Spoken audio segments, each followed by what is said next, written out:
अस्सलाम वालेकुम, क्या हाल चाल है? आप लोग ठीक ठाक हो? तो स्टूडेंट्स, आज हम मूव करने जा रहे हैं हमारे लेक्चर नंबर 3 पे, which is from chapter number 5 atomic structure. और आज हम जो डिस्कवरी पढ़ने जा रहे हैं which is very important one, और ये डिस्कवरी है discovery of neutron. Okay, discovery of neutron. तो डिस्कवरी ऑफ न्यूट्रॉन किसने की? He was James Chadwick who discovered neutron with in atom, और ये भी न्यूक्लियस के अंदर पाया जाता है। ये बाद में सब कुछ पता चला था।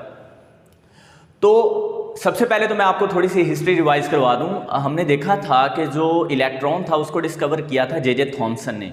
अब जे थॉमसन ही का स्टूडेंट था रदरफोर्ड, उसने 1919 में प्रोटॉन को डिस्कवर किया था इन दी डिस्चार्ज ट्यूब। और इसी रदरफोर्ड के पर्सनल सेक्रेटरी और स्टूडेंट सर जेम्स चैडविक ने न्यूट्रॉन को डिस्कवर किया विद इन एटम। और सबसे जो इंपॉर्टेंट बात है, रदरफोर्ड ने ही प्रिडिक्ट किया था कि एटम के अंदर एक तीसरा फंडामेंटल पार्टिकल भी होता है, होना चाहिए। He predicted that there must be third particle present in the nucleus. Okay, उसको कैसे ख्याल आ गया कि तीसरा सब एटॉमिक पार्टिकल भी न्यूक्लियस के अंदर होना चाहिए या एटम के अंदर होना चाहिए? तो वजह ये थी कि चूंकि दो पार्टिकल्स उस वक्त तक डिस्कवर हो चुके थे एटम के अंदर, जिनको हम इलेक्ट्रॉन और प्रोटॉन के नाम से जानते थे। अगर हम इलेक्ट्रॉन प्लस प्रोटॉन के मास को सम करते हैं तो वो एटॉमिक मास के बराबर नहीं आता था। एटॉमिक मास, अब देखें ना, हर एटम का कोई मास होता है, ठीक है, जिसको हम मास स्पेक्ट्रोमीटर से मॉडर्न रिसर्च में फाइंड करते हैं।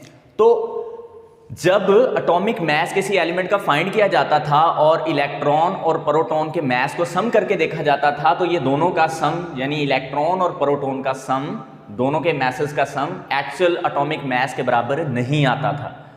तो इस तरह से रदरफोर्ड ने ये सोचा कि फिर एटम के अंदर एक तीसरा पार्टिकल भी होगा जिसका मास तकरीबन प्रोटॉन ही के मास के बराबर होगा, तो अगर उनको सम करेंगे तो वो एटॉमिक मास के बराबर आएगा।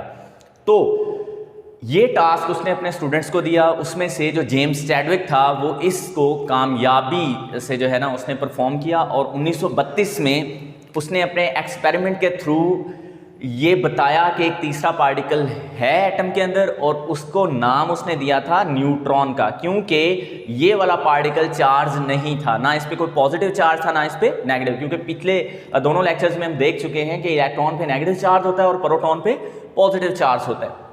और हमने ये भी देखा था जो इलेक्ट्रॉन का मास है वो प्रोटॉन के मास के मुकाबले में ना होने के बराबर है। लेकिन जब न्यूट्रॉन डिस्कवर हुआ तो इसका मास तकरीबन बराबर आया प्रोटॉन ही के मास के।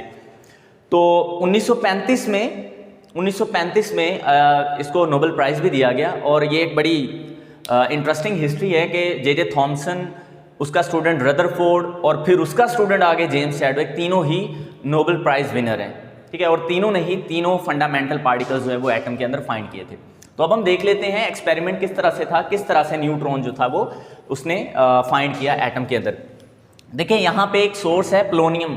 प्लोनियम एक ऐसी एलिमेंट है, ऐसी एक सब्सटेंस है जो रेडियो एक्टिव है, यानी इसमें से ताबकारी होती है। प्लोनियम, दिस इज प्लोनियम। अब इसमें से रेडिएशन खारिज हुई, रेडिएशन खारिज हो रही है हर जगह। लेकिन उसने जेम्स चैडविक ने किया क्या, यहाँ पे इसके ऊपर प्लोनियम के ऊपर, क्योंकि प्लोनियम से रेडियो एक्टिव रेज निकल रही हैं हर तरफ, तो उसने इसको लेड के ब्लॉक के अंदर फिक्स कर लिया। और यहाँ पे एक पिन होल रखा उसने, बिल्कुल छोटा सा पिन होल। इस पिन होल से अल्फा रेज निकली, और अल्फा, ये सारी जो रेज यहाँ से निकल रही हैं, these are alpha rays, alpha particles, ठीक है। अब अल्फा पार्टिकल्स क्या होते हैं स्टूडेंट्स? हीलियम के न्यूक्लियाई होते हैं, हीलियम के न्यूक्लियाई। वैसे इन पे ये पॉजिटिव होते हैं, इन पे +2 चार्ज होते हैं, ओके। तो हीलियम के न्यूक्लियाई होते हैं अल्फा पार्टिकल्स। तो ये पार्टिकल्स जब बेरिलियम पे बम्बार्ड हुए, बेरिलियम टारगेट यहाँ पे थी, बेरिलियम एक मेटल है, इसके ऊपर जब ये बम्बार्ड हुए अल्फा पार्टिकल्स, तो उसने देखा यहाँ से कुछ पार्टिकल्स जो हैं वो एक्सपेल हुए हैं। और ये पार्टिकल्स जो यहाँ से एक्सपेल हुए हैं बेरिलियम टारगेट के अंदर से, ये उसने जाके ऑब्जर्व किए गैल्वेनोमीटर के ऊपर, ठीक है। वैसे इसकी एक्सपेरिमेंट की अगर डिटेल में जाया जाए तो और भी बहुत सारी चीज़ें, लेकिन स्टूडेंट्स आप यहाँ पे सिर्फ यही सीखो कि जो अल्फा पार्टिकल्स जब बम्बार्ड हुए जाके बेरिलियम के ऊपर, तो बेरिलियम से कुछ पार्टिकल्स आगे मूव किए, एक्सपेल हुए, तो उसने उन पार्टिकल्स को गिल्वेनोमीटर पे ऑब्जर्व किया। गिल्वेनोमीटर एक ऐसा सेंसिटिव इंस्ट्रूमेंट है जो आपको करंट की वैल्यू का पता बताता है। मतलब अगर कोई चीज़ चार्ज है, पॉजिटिव या नेगेटिव, तो ये गिल्वेनोमीटर की जो नीडल है इसमें डिफ्लेक्शन शो होती है। लेकिन उसने देखा कि जब ये पार्टिकल्स जाके गिल्वेनोमीटर से टकराए या गिल्वेनोमीटर उसने यूज़ किया इन पार्टिकल्स के लिए, तो गिल्वेनोमीटर में कोई भी डिफ्लेक्शन शो नहीं हुई, जो इस बात का कंफर्म सबूत है कि ये वाले जो पार्टिकल्स हैं ये ना तो इलेक्ट्रॉन है ना ही प्रोटॉन है, ये कोई और तरह के पार्टिकल्स हैं। चूंकि इन पे कोई चार्ज नहीं है, गिल्वेनोमीटर में कोई डिफ्लेक्शन नहीं है इनकी वजह से, that is why James Chadwick name them neutrons. और इस तरह से एक तीसरा सब एटॉमिक पार्टिकल जो था वो एटम के अंदर डिस्कवर हुआ। तो देख लेते हैं इसकी इक्वेशन क्या होगी। देखें, हमारे पास बेरिलियम टारगेट एलिमेंट है, बेरिलियम का एटॉमिक नंबर होता है 4 और एटॉमिक मास 9 होता है, ठीक है। इसके ऊपर बम्बार्ड हो रहे हैं जाके अल्फा पार्टिकल्स, हीलियम 2-4, ऑलराइट। तो जब ये हीलियम बेरिलियम पे जाके बम्बार्ड होते हैं पार्टिकल्स, तो इससे आपके पास ये वाला एलिमेंट कार्बन में चेंज हो जाता है। कार्बन का एटॉमिक नंबर 6 है, 2 + 4 = 6, 2 ये 2 + 4, ये नीचे एटॉमिक नंबर होता है, ऊपर एलिमेंट का एटॉमिक मास होता है। तो 2 + 4 एटॉमिक नंबर 6 बना, और ये कार्बन का होता है। 9 + 4 तो ये वैसे तो 13 बनता है, लेकिन यहाँ पे जो कार्बन एलिमेंट बना वो 12 वाला आइसोटोप बना। तो एक जो हमारे पास यहाँ पे सब्सटेंस या कोई पार्टिकल बचा है वो न्यूट्रॉन है, जिसका चार्ज कोई नहीं है। देखें, इलेक्ट्रॉन पे ना नेगेटिव चार्ज होता है, ये इलेक्ट्रॉन का नेगेटिव चार्ज यहाँ लिखा जाता है, इसका मास 0 कंसीडर किया जाता है। प्रोटॉन पे प्लस चार्ज होता है और इसका मास 1 कंसीडर किया जाता है। अब न्यूट्रॉन का मास तो 1 कंसीडर किया जा रहा है, यानी प्रोटॉन के मास के बराबर, लेकिन न्यूट्रॉन पे कोई चार्ज नहीं है, यू कैन चेक, 0 चार्ज, लेकिन प्रोटॉन पे प्लस चार्ज है। तो ये वाला जो पार्टिकल है यहाँ पे ये कहलाएगा क्या भला, न्यूट्रॉन। तो इस तरह से न्यूट्रॉन की डिस्कवरी हुई। और इंटरेस्टिंगली ये तीनों ही एक दूसरे के उस्ताद और शागिर्द थे। मतलब जे थॉमसन के शागिर्द रदरफोर्ड थे और रदरफोर्ड के शागिर्द जो थे वो सर जेम्स चैडविक थे। तो आइए हम आगे मूव करते हैं प्रॉपर्टीज़ पे। तो जो प्रॉपर्टीज़ हैं हमारे पास न्यूट्रॉन्स की, ये भी इंटरेस्टिंग है, इंपॉर्टेंट है। ये अगर पेपर में लॉन्ग में आता है तो फिर आपने एक्सपेरिमेंट की डिटेल भी लिखनी है, बताना है कैसे डिस्कवर हुआ, डायग्राम भी बनानी है, और आपने फिर प्रॉपर्टीज़ के बारे में भी बताना है। और स्टूडेंट्स याद रखिएगा, अगर सपोज करो ये लॉन्ग में नहीं आता, शॉर्ट में देता है, तो आपसे पूछ सकता है कि न्यूट्रॉन डिके कैसे होता है। तो देखो, जब न्यूट्रॉन डिके होता है ना, तो इससे बनता है एक प्रोटॉन +1, और प्रोटॉन का मास भी 1, अभी मैं आपको बता के हटूँ। साथ में बनता है एक इलेक्ट्रॉन, इलेक्ट्रॉन का मास 0, चार्ज -1, और साथ में एक नया पार्टिकल भी डिस्कवर होता है यहाँ पे, neutrino. This is called neutrino, okay. ये तीसरा पार्टिकल जो इसमें एक एक्स्ट्रा आ गया है, बल्कि चौथा इसको कहना चाहिए, क्योंकि न्यूट्रॉन है, फिर प्रोटॉन है, इलेक्ट्रॉन है, न्यूट्रिनो। इसको एक और साइंटिस्ट ने डिस्कवर किया था, ये बाद में डिस्कवर हुआ था, लेकिन अब हमें पता है कि न्यूट्रॉन जब डिके होता है तो उससे प्रोटॉन, इलेक्ट्रॉन और न्यूट्रॉन की छोटी बहन न्यूट्रिनो बन जाती है, ओके। तो ये हमारे पास थी डिके ऑफ न्यूट्रॉन। तो अब हम आगे मूव करते हैं। हमारे पास देखिए, इसमें मैं सारी डिटेल में बताऊंगा जब न्यूट्रॉन प्रोटॉन में डिके होता है तो होता क्या है। सबसे पहले स्टूडेंट्स आपने याद रखना है, किसी भी एलिमेंट का जो एटॉमिक नंबर है उसको जी से रिप्रेजेंट किया जाता है, और ये प्रोटॉन की तादाद के बराबर होता है। एटॉमिक नंबर, ये एटॉमिक नंबर होता है जी, this is equal to proton number, okay. और एक हमारे पास होता है ए, इसको हम एटॉमिक मास कहते हैं। ये प्रोटॉन प्लस न्यूट्रॉन के नंबर के सम के बराबर होता है, this is called atomic mass, atomic mass, okay. तो ये आपने याद रखना है। तो अब आप देखें फास्ट न्यूट्रॉन्स क्या होते हैं। फास्ट न्यूट्रॉन्स वो न्यूट्रॉन्स होते हैं जिनकी एनर्जी मिनिमम जो होती है वो 1.2 मेगा इलेक्ट्रॉन वोल्ट के बराबर होती है। इससे ज़्यादा भी हो सकती है, लेकिन कम से कम इनकी एनर्जी जो होती है around about 1.2 mega electron volt होती है। और 1 मेगा जो होता है, 1 mega, this is equal to 10⁻⁶, ठीक है। 1 मेगा इज इक्वल टू 10⁻⁶, ये एक प्रीफिक्स है मेगा। तो फास्ट न्यूट्रॉन वो न्यूट्रॉन्स होते हैं जिनकी एनर्जी 1.2 मेगा इलेक्ट्रॉन तक होती है। तो इन न्यूट्रॉन को यूज़ कहाँ पे किया जाता है, ये साथ ही आप यूज़ भी कर लें इसका।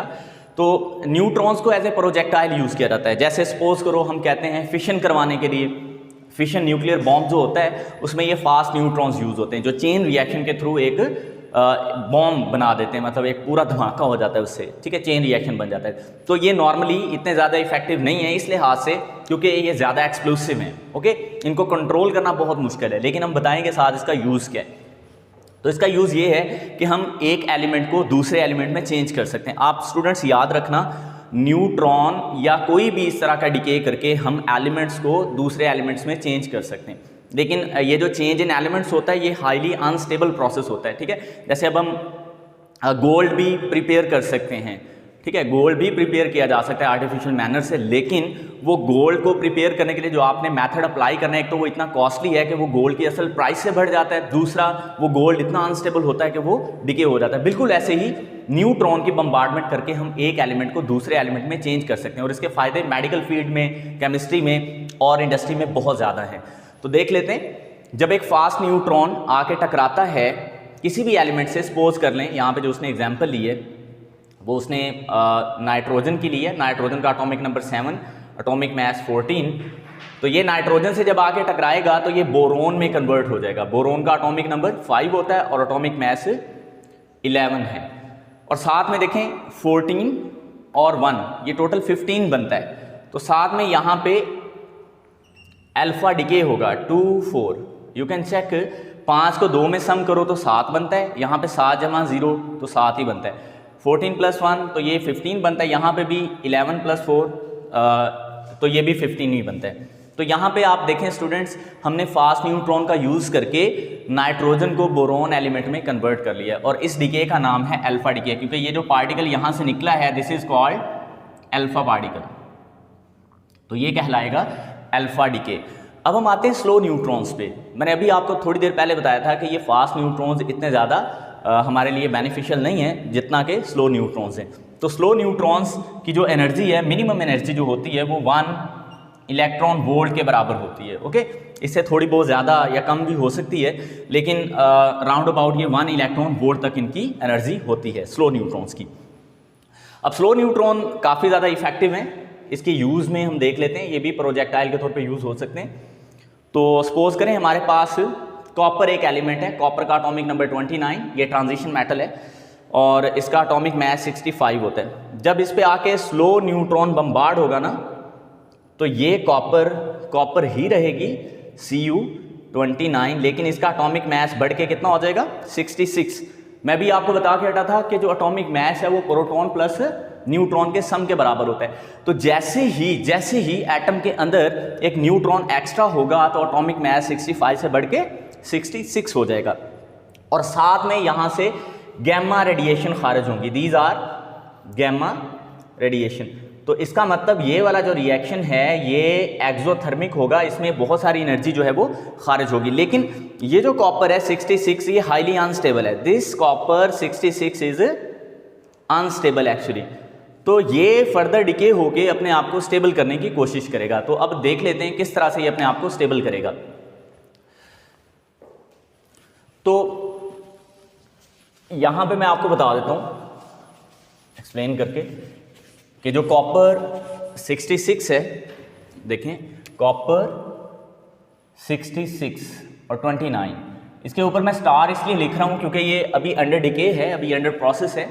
देखिए इसमें जो एक एक्स्ट्रा न्यूट्रॉन आ गया था स्टूडेंट्स वो होगा डिके, और अभी थोड़ी देर पहले मैंने आपको बताया था जब कोई न्यूट्रॉन डिके होता है उससे प्रोटॉन बनता है, इलेक्ट्रॉन बनता है और न्यूट्रिनो बनता है। तो अब देखें ये जो एक्स्ट्रा 66 न्यूट्रॉन है 65 के बाद जो ऐड हुआ है ये होगा डिके।